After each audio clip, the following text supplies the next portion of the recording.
sejam bem-vindos à nossa aula de ciências de hoje. Eu sou a professora Érica Guimarães e vamos à leitura do objeto de conhecimento da aula. Aula 32, objeto de conhecimento, estrutura da matéria, aspectos quantitativos das transformações químicas, detalhamento, estrutura atômica da matéria. E vamos à nossa aula.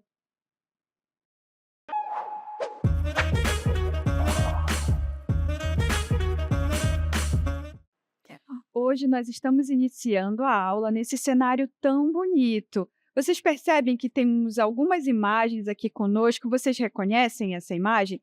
Aqui nós temos representado um átomo, por exemplo. A partir de agora, nós vamos falar sobre essa estrutura que é tão pequena, que é o átomo. Para vocês terem uma ideia do quão pequeno ele é, se nós pudéssemos aumentá-lo até o tamanho, por exemplo, de uma laranja, a fruta, e aumentássemos também todas as demais coisas nessa mesma proporção, eu, por exemplo, teria 1,6 milhões de quilômetros de altura. Se nós, então, fizéssemos essa referência de aumentar o átomo para a laranja. Mas, mesmo o átomo sendo tão pequeno, essa estrutura tão microscópica, ele é capaz de formar simplesmente estruturas fantásticas, que são tudo isso que nós temos ao nosso redor, inclusive nós, o nosso corpo. Um átomo, a definição dele é a unidade básica de toda a matéria, ou seja, tudo que nós podemos ver, bem como o ar também, é formado de átomos. E ele é composto por um núcleo central, que tem prótons e nêutrons. Nós vamos aprender um pouco mais sobre essas subpartículas. E o átomo, além desse núcleo, apresenta uma nuvem de elétrons ao redor desse núcleo. Embora essa palavra átomo venha do grego e signifique indivisível, ou seja, que nós não podemos parti-lo em partes menores, na verdade, hoje nós sabemos que ele é composto, sim, por partículas menores, chamadas subatômicas, por isso subatômicas, né? Menores que o átomo. Os átomos, eles são a menor parte de um elemento químico que ainda mantém suas propriedades. Vamos visualizar agora uma estrutura, que é o DNA, que é formado a partir de átomos. Vamos verificar a estrutura do DNA, que é o nosso material genético, a partir da visualização do açúcar que o compõe. Vejam vocês lembram que o nosso DNA ele é formado por unidades menores, que são os nucleotídeos? Vejam o nosso modelo. O nosso DNA, que nós vamos ver essa representação molecular e dos átomos que o compõem, está aqui, o seu formato de dupla hélice. No entanto, nós podemos visualizá-lo dessa mesma forma, onde nós vemos todas as moléculas que estão formando essa nossa estrutura de dupla hélice.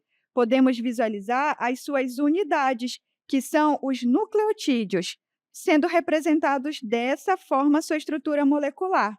Os pares de bases, que vão nos mostrar aquele aspecto de escada da nossa dupla hélice de DNA, aquela escada em espiral.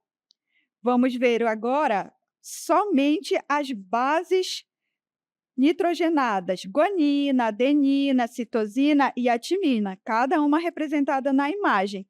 E aqui somente o açúcar que compõe o nosso nucleotídeo. Lembram que ele tem essa forma de pentágono, que é o nosso açúcar de 5 carbonos, a desoxirribose. E nós, antes de nos aprofundarmos nos conceitos relacionados à estrutura do átomo, é importante a gente entender com alguns exemplos como eles, ao se combinarem, originam estruturas simplesmente impressionantes, a exemplo do DNA que acabamos de ver, mas nós iremos, a partir de agora, acompanhar algumas dessas outras estruturas também, bem como as ligações que ocorrem entre elas que permitem que um átomo se ligue a outro e formando assim o que a gente chama de moléculas, que vão constituir as formas da matéria, né? A estrutura da matéria. Dessa forma, as ligações são o quê? Os átomos eles são capazes de formar ligações para alcançar maior estabilidade. Então, eles realizam essas ligações para estabilidade, geralmente atingindo a chamada configuração de gás nobre, que corresponde a uma camada externa completa de elétrons. Assim, ao compartilhar, doar ou receber elétrons, os átomos conseguem reduzir sua energia potencial, tornando-se assim, ó, mais estáveis. Então, eles realizam essas ligações para se tornar mais estáveis. As ligações químicas, elas são as forças que mantêm os átomos unidos para formar as moléculas e os compostos. A principal motivação para os átomos se ligarem é alcançar a estabilidade eletrônica, como eu falei para vocês, o que geralmente ocorre quando a camada de valência, ou seja, a última, possui 8 elétrons, que é a regra do octeto. Os principais tipos de ligações são a iônica, covalente, que é o compartilhamento de elétrons, e a metálica, que são elétrons livres em uma estrutura de íons positivos. Vamos acompanhar agora a formação de uma molécula de hidrogênio, que envolve 2 átomos de hidrogênio. Acompanhem comigo. Aqui nós temos a representação de um único átomo de hidrogênio, onde ele tem apenas um elétron. Quando ele vai fazer uma formação da molécula de hidrogênio, que é o H2, são o quê? 2 átomos de hidrogênio se combinando. E agora nós temos a combinação deles dois formando a molécula de hidrogênio H2. Agora, nós vamos continuar vendo alguns exemplos. Como acabamos de ver, essa formação do gás hidrogênio, que envolveu, então, 2 átomos de hidrogênio que se encontraram para formar a molécula de hidrogênio, tornando, assim, ela mais estável e minimizando a repulsão entre os núcleos e os elétrons que a compõem. Agora, nós iremos acompanhar a estrutura secundária das proteínas, que é uma outra forma de visualização dessas estruturas moleculares. Aqui nós temos a conformação do tipo alfa-hélice. Alfa-hélice em espaço cheio, onde vemos essa forma preenchida. Temos também uma estrutura secundária do tipo folha beta, que tem um aspecto mais de folha, como vocês podem ver, uma forma mais achatada.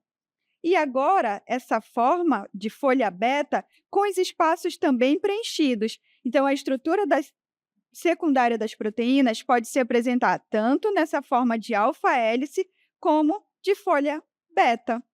Então, são alguns dos exemplos que nós podemos verificar dessa união, dessa ligação que os átomos eles realizam uns aos outros, o que vai, então, formar as moléculas e, consequentemente, todas as formas de matéria.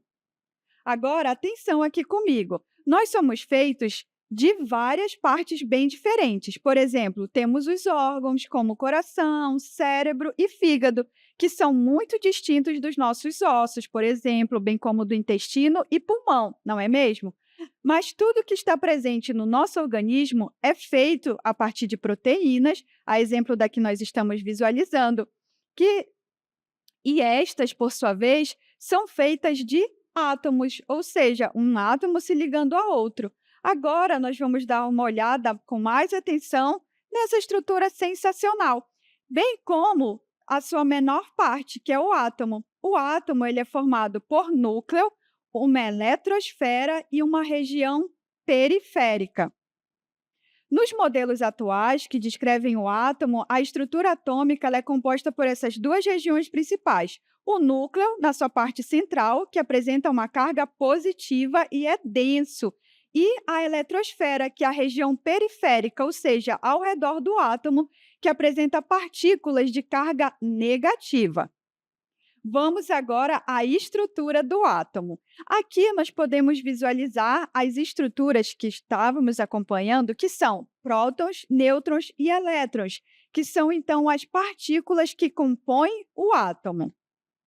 O próton, ele representa uma partícula subatômica com uma carga positiva e está localizado no núcleo do átomo, ou seja, ali naquela sua porção central. Conseguem visualizar essa parte central no interior dessa órbita que aparece onde estão os elétrons? Então, ali está localizado o próton. Nós temos como definir, a partir da quantidade de número de prótons, o número atômico, que está aqui na nossa imagem. O número atômico, representado pela letra Z, representa o número de prótons no núcleo de um átomo e funciona como a identidade única de um elemento químico. Ele é usado para organizar os elementos na tabela periódica e em um átomo neutro. Também indica a quantidade de elétrons. Assim, utiliza-se a quantidade de prótons de um átomo para determinar seu número atômico. É bastante simples. O próprio número de prótons equivale ao número atômico e é simbolizado pela letra Z. Então, quando queremos identificar qual é o número atômico de um elemento químico, nós procuramos o número de prótons que existem em seu núcleo. Os elementos químicos, como um todo, eles estão dispostos em ordem crescente de número atômico, ou seja, do menor para o maior, digamos assim, o que explica a periodicidade das propriedades químicas e o porquê que a nossa tabela se chama tabela periódica, justamente por essa progressividade, digamos assim, do número atômico dos elementos químicos. Uma outra subpartícula que compõe o átomo é o nêutron. Ela é uma partícula subatômica presente no núcleo do átomo. Não tem carga elétrica, ou seja, é neutra, por isso deriva o seu nome, e está localizada junto dos prótons dentro do núcleo atômico, ou seja, aquela porção ali redonda no interior do átomo. O nêutron, ele então é essa subpartícula atômica presente no núcleo ao lado dos prótons, e ele é caracterizado por não possuir a carga elétrica, como eu falei para vocês. E eles estão ali e, junto com os prótons, contribuem para a maior parte da massa do átomo. Posteriormente, como eu acabei de falar sobre prótons e nêutrons comporem a maior parte da massa, vamos entender um pouco mais sobre o que é massa atômica. O número de massa ele é representado pela letra A, como vocês podem visualizar na nossa imagem. Ela está localizada na porção à esquerda superior do símbolo do nosso elemento químico. E o número atômico, que nós já aprendemos que ele representa o número de prótons no núcleo do átomo, ele está localizado ali na porção inferior direita. Esquerda, perdão. Temos o exemplo do átomo de carbono, onde o seu número atômico está representado pelo 6 e o seu número de massa está representado pelo número 12. Conseguiram acompanhar? Então, estamos falando do nosso elemento carbono, representado pela letra C, e que o número atômico dele está representado na porção esquerda inferior, vejam só, e ele tem um número atômico 6. Por sua vez, o seu número de massa está representado na porção esquerda superior, pelo número 12. E assim nós conseguimos identificar tanto o número atômico quanto o número de massa quando temos a representação ali, também na tabela periódica, dos nossos elementos químicos. Como os elétrons localizados na eletrosfera possuem uma massa desprezível, ou seja, cerca de 1836 vezes menor que a dos prótons e dos nêutrons, localizados no núcleo atômico, eles não estão inclusos na soma das massas. Quando o número de massa de um átomo ele é diferente do de outro átomo do mesmo elemento, eles são chamados de isótopos. Os isótopos representam, então, átomos de um mesmo elemento químico que possuem o mesmo número de prótons, que é o número atômico, no núcleo, mas diferentes números de nêutrons. Nós temos aqui o exemplo do carbono 12 e o carbono 14, que é um isótopo do carbono 12. Vejam, o carbono 12 ele apresenta 6 nêutrons no seu núcleo, mais 6 prótons. Temos, então, um número de massa igual a 12. No entanto, já o carbono 14, ele apresenta 6 prótons no seu interior, mais um número de nêutrons igual a 8, e assim o seu número de massa é 14. Dessa forma, faz com que eles tenham esse número de massa diferente, embora eles sejam o mesmo elemento químico e propriedades químicas. Temos também os isóbaros. Eles representam átomos de diferentes elementos químicos que possuem o mesmo número de massa, ou seja, a soma dos prótons e nêutrons no núcleo é igual. Isso representa um isóbaro. No entanto, Eles têm números atômicos diferentes, o que significa que são elementos distintos. Um exemplo é o cálcio 40 e o argônio, também com número de massa 40, ambos com número de massa 40, mas com diferentes quantidades de prótons e nêutrons em seu núcleo. Vamos agora aprender a calcular o número de massa? Calculando o número de massa, aqui representado pela letra A. Então, para nós sabermos qual é o número da massa de um átomo, nós calculamos que esse número de massa é igual ao número de prótons mais o número de nêutrons. Mas também podemos calcular, ou seja, ou da seguinte forma: o número de massa A é igual ao o número atômico, representado com a letra Z, e esse número atômico, ele representa o quê? A quantidade de prótons no núcleo daquele elemento. Dessa forma, a massa pode ser tanto o número de prótons quanto o número atômico, mais a quantidade de nêutrons que existem no núcleo desse átomo. E essas são as duas formas de calcular. O cálculo do número de massa, ele é super tranquilo, como vocês podem observar. Então, vocês não precisam ficar com medo dessas letras, pois os números que são usados para resolver qualquer uma dessas fórmulas podem ser encontrados em uma tabela periódica.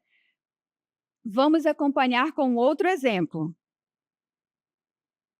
Temos o exemplo do ouro agora, representado pelo símbolo ali, pelo símbolo Au. Ele apresenta 79 prótons e 18 nêutrons. Assim, o seu número de massa, que é igual a A, vai ser a soma desses dois números. Vamos somar? Podemos somar 118 mais 79. Viram como é um cálculo simples? 8 mais 9 vai dar 17. Subimos um númerozinho aqui. 7, 8, 9 e descemos 1. Então, descobrimos que o número de massa, vejam vocês, do elemento ouro, é 197. Então, apesar de aparecer o cálculo daquelas letras, ele é um cálculo simples, como acabamos de observar. Certo? Continuando.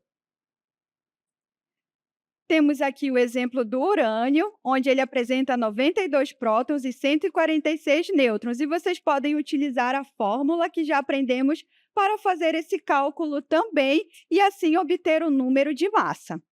Agora, nós vamos aprender um pouco mais sobre uma outra partícula que é encontrada no átomo, que é o elétron.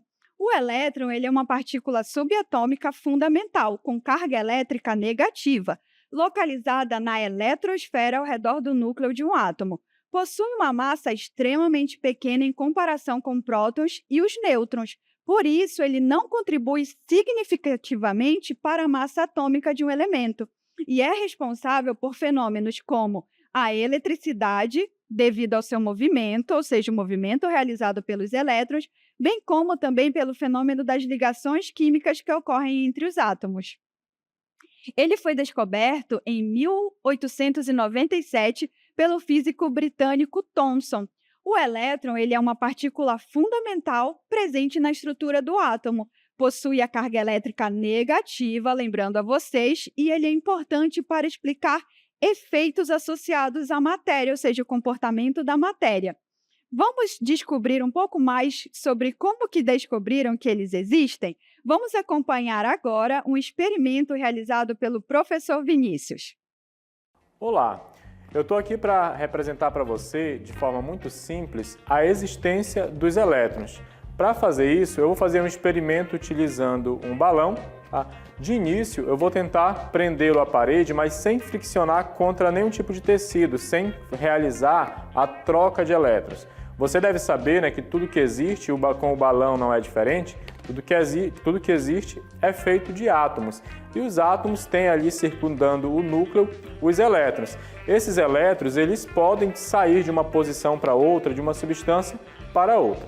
Mas vamos testar primeiro, né, sem friccionar o balão, para ver o que acontece quando eu o aproximo aqui dessa parede. Bom, você percebe que o balão simplesmente caiu, não ficou preso a parede, né? Porque ele não está com nenhum tipo de carga diferente, ele está com um equilíbrio de cargas, então ele não é atraído pela parede ou vice-versa. Mas agora eu vou friccionar esse balão, produzindo uma diferença na carga elétrica dele, ou seja, ele vai perder e ganhar elétrons, mas no final ele vai apresentar uma carga predominante. Vamos lá? Eu esfrego ele contra um tecido, né? Pode ser um tecido de lã, algodão, enfim.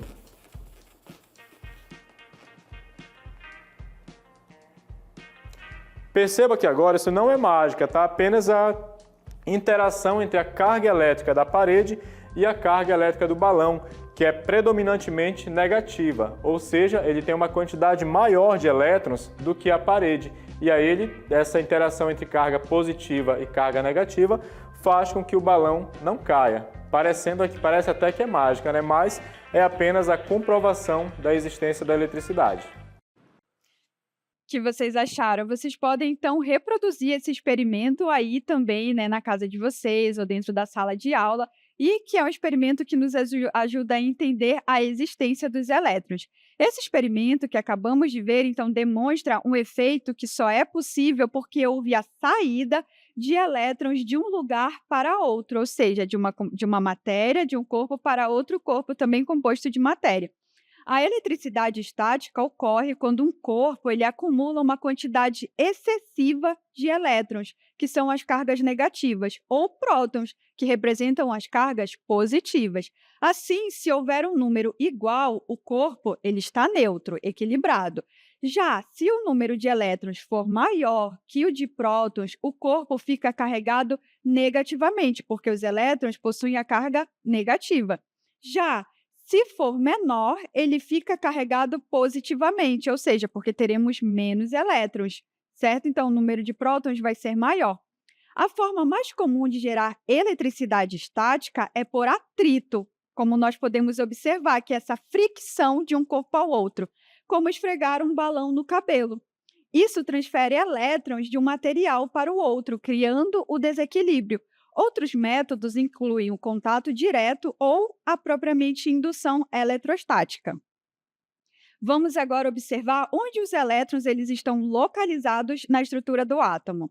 Os elétrons eles formam uma nuvem eletrônica ao redor do núcleo, representando regiões de maior probabilidade de serem encontrados. Então, nós sabemos que eles se encontram ao redor do núcleo atômico nessa nuvem eletrônica. Então, nós não sabemos exatamente onde eles estão, mas sim a posição provável nessa nuvem de elétrons. Aqui podemos observar o núcleo do átomo, composto aí pelos prótons, que têm carga positiva, representados pelos círculos vermelhos, bem como as partículas ali neutras, que estão representando os nêutrons. Podemos colocar a letra N aqui. E, ao redor desse núcleo atômico, nós temos propriamente a nuvem eletrônica, que é onde nós encontramos quem? Os elétrons, que compõem também essa estrutura do átomo. Os elétrons eles são partículas extremamente diminutas e sua distribuição em torno do núcleo do átomo se assemelha a uma nuvem que está presa a esse núcleo. É bem diferente do que estamos acostumados a ver nos desenhos, onde os elétrons são representados como bolinhas presas a arcos em volta do núcleo, que é uma forma didática, digamos assim, de entender como essas estruturas elas estão organizadas. Esses átomos, quando nós os percebemos nessa forma, né, presa a esses arcos, é para justamente nós conseguirmos identificar as camadas eletrônicas, que são regiões ao redor do núcleo onde os elétrons estão organizados em diferentes níveis de energia, como vocês podem observar na imagem ali, mas que temos aqui conosco, onde apresentam essas camadas representadas pelas letras. Porém, mesmo que a melhor representação dos elétrons seja na forma de uma nuvem em volta do núcleo, na química, para a facilitação dos estudos e compreensão dos elementos químicos, adotamos um esquema que organiza a quantidade de elétrons de um átomo distribuídos nessa forma de camadas, que podemos observar. As camadas eletrônicas são os níveis de energia ao redor do núcleo atômico. onde os elétrons se distribuem no que nós chamamos de órbitas. Elas são representadas pelas letras K, L, M, N, O, P e Q, sendo a camada K a mais próxima do núcleo e a mais energética, essa que está mais próxima ali do nosso núcleo, enquanto que a camada Q é a mais distante.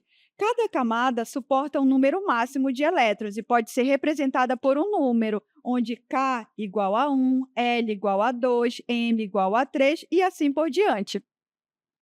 Agora, quando esses elétrons eles estão carregados, nós chamamos que eles estão na forma de íons. E nós temos dois tipos de íon, o cátion, que está mais aqui, e o ânion.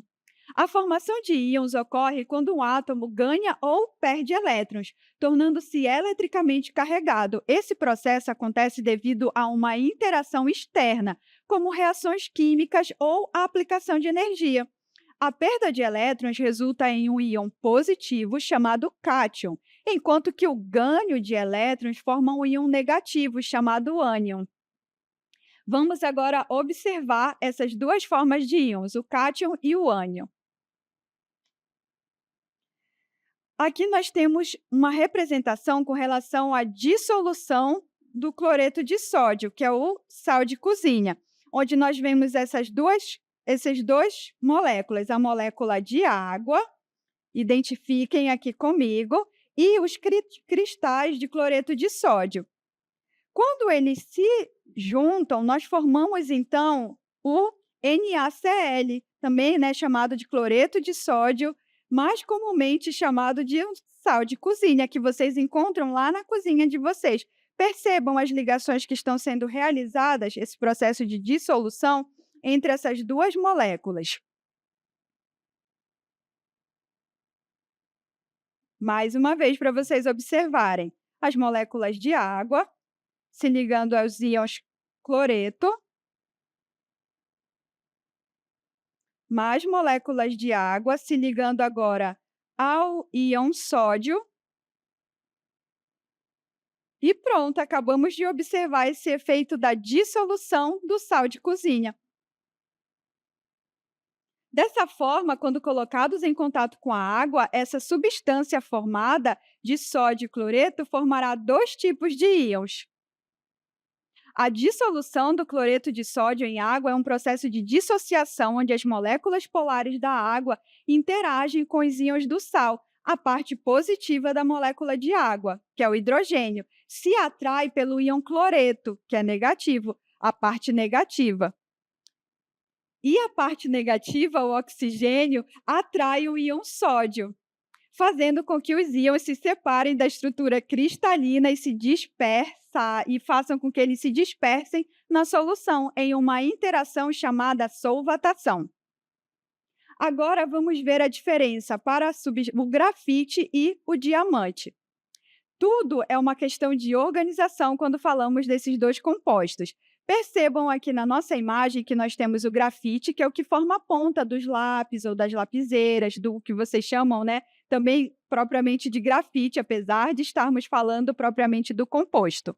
E o diamante. No grafite, os átomos de carbono eles formam camadas de hexágonos, em que cada átomo está ligado a 3 outros com ligações fracas entre as camadas, o que permite que elas deslizem, dando ao grafite sua característica de maciez.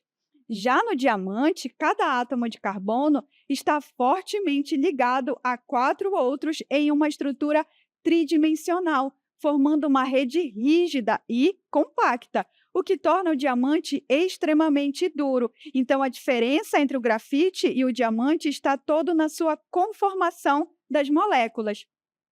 Vamos agora conhecer um pouco mais sobre nanotecnologia e essa estrutura das moléculas.